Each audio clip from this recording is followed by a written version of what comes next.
Oui, alors moi j'étais musulmane il y a encore 2 mois et demi. Waouh. Et je suis médecin, on m'a annoncé un cancer des ovaires au mois de juin. D'accord, d'accord. Et pendant 3 semaines, 1 mois, en fait, j'étais très très mal, jusqu'à entendre parler de Jésus. Quoi, j'en avais déjà entendu parler, mais là j'ai été vraiment touchée sur une vidéo comme ça un soir chez moi. Et donc je me suis intéressée à cette personne et en fait j'avais pleuré pendant 3 semaines de tristesse et là je pleurais d'amour. Wow. Et je comprenais pas. Donc j'ai regardé beaucoup de vidéos témoignages sur Jésus et le soir même, c'était le 11 juillet de cette année 2018, Wow. je me suis mise à genoux dans ma chambre pour la première fois de ma vie devant Dieu et j'ai supplié pendant 20 minutes, Jésus, si tu existes vraiment, moi ça me suffit pas d'entendre parler de toi, je veux te voir. Et je veux te voir d'une façon que plus jamais de ma vie je vais douter de toi. Et en fait, pendant 20 minutes, j'ai attendu, j'ai supplié à genoux. Et il s'est rien passé, je suis retournée dans mon lit. Et là, j'ai entendu une voix qui me disait « Retourne-toi ». Et j'ai fait ma rebelle. J'ai dit « Mais il y a rien, il y a un mur blanc derrière moi ». Et j'ai entendu une deuxième fois « Retourne-toi » de façon très forte. Et là, je me suis retournée. Et en fait, au-dessus de mon lit, j'ai fait plusieurs pas de recul parce qu'il y avait la tête de Jésus, en fait. Wow. Et énorme. Et en fait, dans ses yeux, ses yeux sont pas comme les nôtres en fait. Il n'y a pas un cercle quoi. Il y a tous les univers dans ses yeux. Et en fait, il m'a regardé, il m'a transpercé le cœur. Et en fait, là, j'ai une urgence intérieure Wow. qui, pour une musulmane, est incompréhensible. C'est-à-dire que c'est pas venu de mon mental. Je devais me faire baptiser le plus vite possible. Oh, wow. Donc le lendemain, j'ai cherché partout où me faire baptiser. J'ai regardé des églises sur Internet. J'étais devant des églises, j'étais là postée. C'était le 12 juillet et ça parlait pas à mon cœur. Je disais non, non, non. Les catholiques, les protestants, non, non, non. Et à la fin de la journée, j'ai dit à Jésus, tu m'as donné cette envie-là, donc guide-moi. Et donc il m'a guidée en fait vers des personnes qui font des baptêmes dans des lacs, des piscines, des trucs. Et donc j'ai été baptisée le 13 juillet 2018. Et là, j'ai vraiment vu, parce que en fait, je suis médecin psychiatre, addictologue, et je croyais pas trop aux esprits, tout ça. Et là, j'ai vu des esprits sortir de moi, etc. Wow. Donc j'ai dit.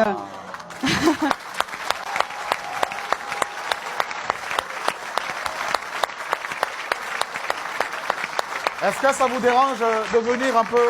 Hein? Ça vous dérange de venir? De quoi? Est-ce que vous pouvez venir? C'est possible? Ah oui, je peux. Mais là, c'est... Donc là, j'ai vu des esprits sortir de moi et je rentre chez moi, c'était le 13 juillet. Et là, dans mon lit, je commence à parler une langue où je comprenais rien. Et là, je dis, mais qu'est-ce que c'est que ça? Et en fait, on m'a dit, après, c'est du parler en langue. Mais chez les musulmans, ça n'existe pas. Donc moi, j'avais jamais entendu parler du parler en langue. Et ça a duré 3 quarts d'heure, 1 heure. J'ai parlé une langue où je comprenais 0 mot. Et en fait, j'ai senti une énergie remonter de mon ventre et je prenais comme ça. Et je jetais en fait. Ça a duré 3 quarts d'heure, 1 heure. Et là, au bout de 3 quarts d'heure, 1 heure, j'ai arrêté de parler. Et j'avais des douleurs depuis 4 ans, tous les jours. Et là, pour la première fois depuis 4 ans, plus aucune douleur.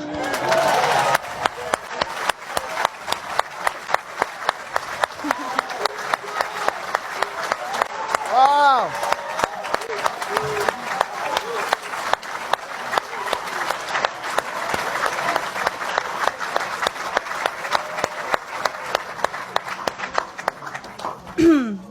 Et donc là, j'ai dit, ok, je suis guérie, c'est bon. J'ai pris rendez-vous chez mon gynéco le 17 juillet. Et j'arrive et je lui montre les examens complémentaires, les marqueurs tumoraux, l'IRM pelvienne. Et il me dit, bon, écoutez, alors c'est une maladie très sévère. On va opérer, on va faire un traitement, etc.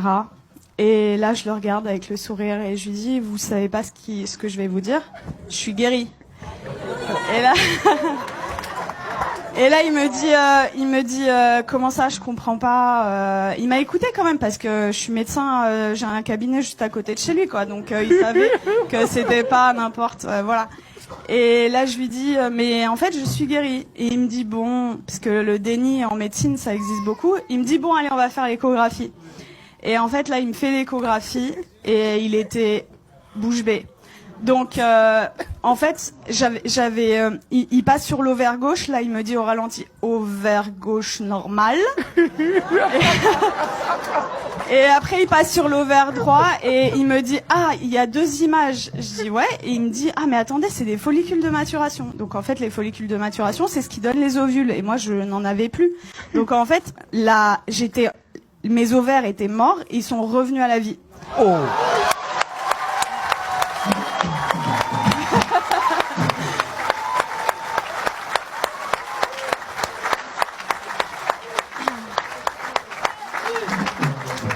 Et là, il retire la sonde et il me dit, vous vous rhabillez, vous allez m'expliquer ce qui s'est passé. Et du coup, je lui raconte en gros que j'ai rencontré Jésus 6 jours avant, qu'il m'a guéri et tout. Et il me dit, bon, écoutez-moi bien. Moi, je crois en Dieu, donc je pense que c'est possible. Je suis juif, donc je pense que c'est possible. Mais vous êtes médecin, attention, gardez ça pour vous. Et là, je lui ai dit, j'ai rigolé. Je lui ai dit, c'est impossible. Je lui ai dit, je veux que le monde entier...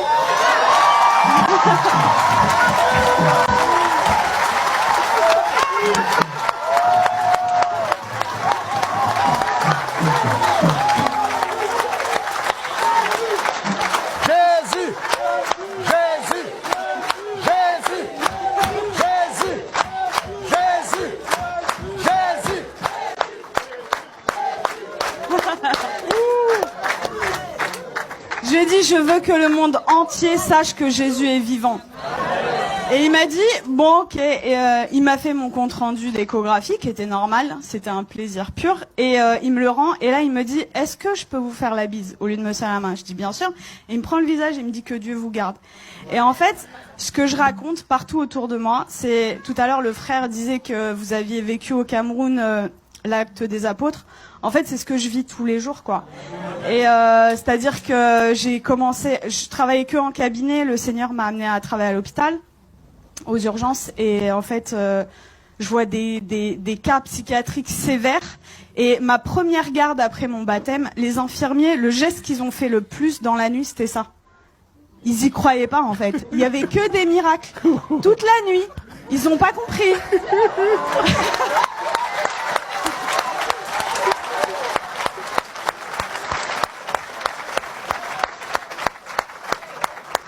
Et en fait, partout où je vais, partout où le Seigneur donc est avec moi, il se passe des miracles. Et c'est ce que je dis, en fait. Moi, ça fait que 2 mois et demi que je suis chrétienne. Et je vois les frères et sœurs, ils osent pas parler de Jésus. Ils ont limite honte de lui. Je dis, mais oh! Moi, je vais au salon de coiffure, il y a des coiffeuses qui sont guéries. Je vais à la boulangerie,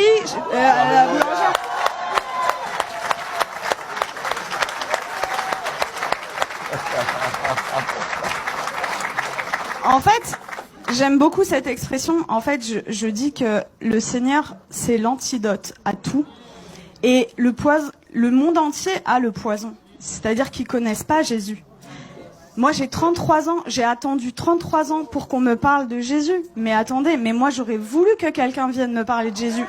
Vienne me dire, mais attends, la solution à tous tes problèmes, ton malheur et tout, c'est Jésus la solution. Mais personne autour de moi. J'avais aucun chrétien autour de moi. Donc dans ma famille, ils sont tous musulmans et quelques personnes athées.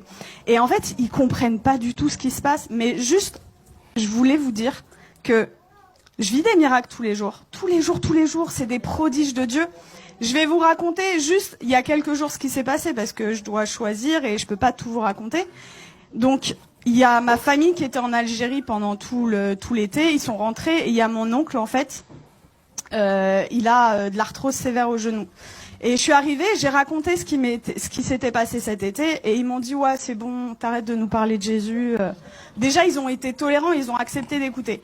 Et là, je vois, en fait, mon oncle, il boite, il a de l'arthrose. Et là, je lui dis, tonton, est-ce que je peux prier pour toi? Il me dit non. Et ma tante, elle lui dit, bah, pourquoi, qu'est-ce que t'as à perdre? On va voir si ce qu'elle dit est vrai. Je dis, ok. Et là, le Seigneur m'a donné le verset, vous savez, où il ressuscite une femme et il fait sortir tout le monde, en fait. Donc en fait, j'ai pris mon oncle, je l'ai sorti du salon et j'ai prié pour lui. Et en fait, je lui dis, t'as mal à combien? Il me dit à 7 sur 10. Il boitait. Et donc je prie le Seigneur et le Seigneur le guérit. Il me dit, mais j'ai plus mal du tout. Et là, il commence à courir dans toute la maison.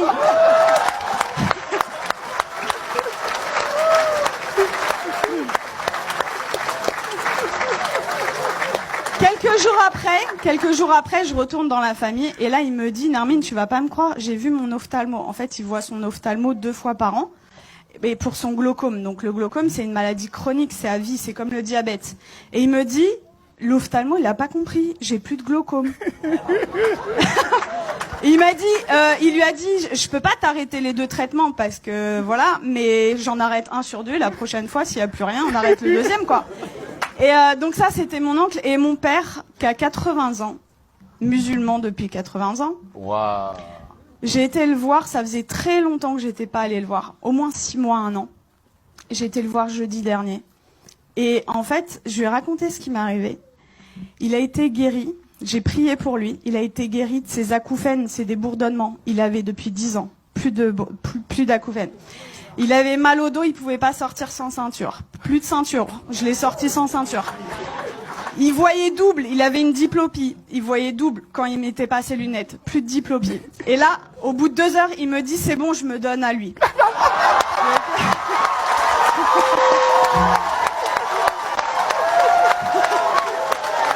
Jésus.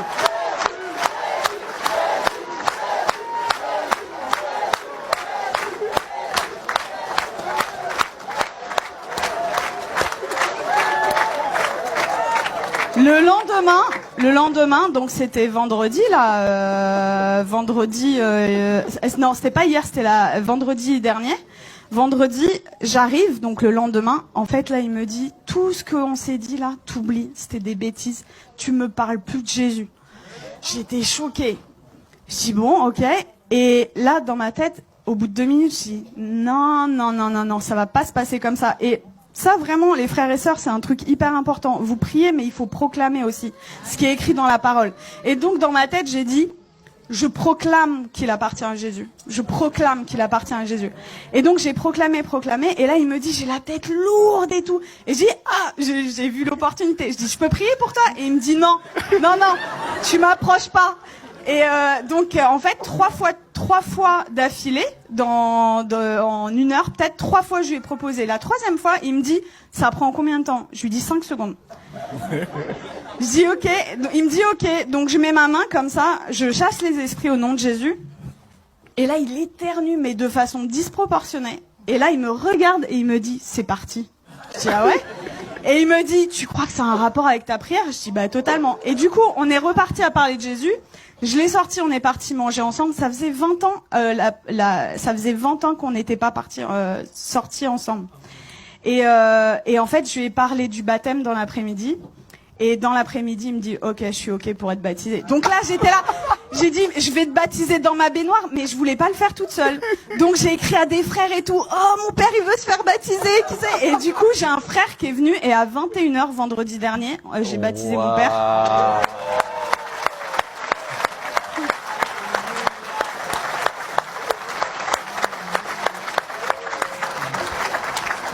Et voilà, pour vraiment vous dire que rien n'est impossible. Il a 80 ans, il est musulman, jamais. Alors après ma conversion, le Seigneur m'avait donné une vision où je baptisais mon père. Je disais ok Seigneur, mais waouh. Et en fait, ça s'est passé quoi. Donc vraiment, ne perdez pas espoir avec vos familles. Tout est possible. Pour nous, c'est impossible, mais pour le Seigneur, c'est possible. Et voilà, vraiment, votre vie, ça devrait ressembler au lac des apôtres, quoi. Donc vraiment, n'ayez pas honte de parler de Jésus. Qu'est-ce que ça va vous coûter? Vous passez à la boulangerie. Vous savez, moi, je suis dans ma voiture et même sur le périph'. J'ai des gens, en fait, je loue le Seigneur. J'ai effacé toutes mes musiques du monde là et j'ai mis des louanges. Et donc je chante et tout. Et même sur le périph', il y a des gens, ils passent sur le périph', ils me font comme ça.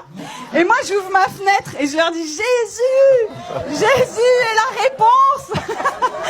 Et voilà. Et en fait, ça franchement, si moi, en tant que médecin, et venant d'une famille de musulmans, je prends le risque. Vous qui avez votre famille, etc., qui croyez, mais osez quoi, parler de Jésus tout le temps, parce que voilà, c'est j'ai une image qui m'était venue, c'est limite non-assistance à personne en danger en fait, de pas parler de Jésus. C'est l'antidote des antidotes à tout, et vraiment, quand vous découvrez un antidote et que quelqu'un en face de vous a le poison, ben vous gardez pas l'antidote pour vous quoi, c'est égoïste. Donc il faut le partager. Wow. Voilà. Et tout à l'heure, je suis arrivée, j'ai parlé avec Laurent et ça m'a beaucoup touchée parce que quand j'étais petite, en fait, quand on me demandait quel métier tu veux faire, je disais Mère Teresa.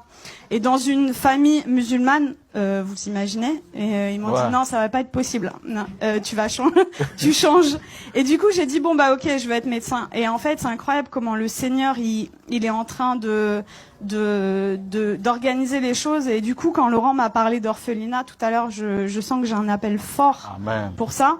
Et voilà, on verra comment le Seigneur fait les choses. Mais voilà, Dieu vous aime beaucoup et croyez. Alléluia.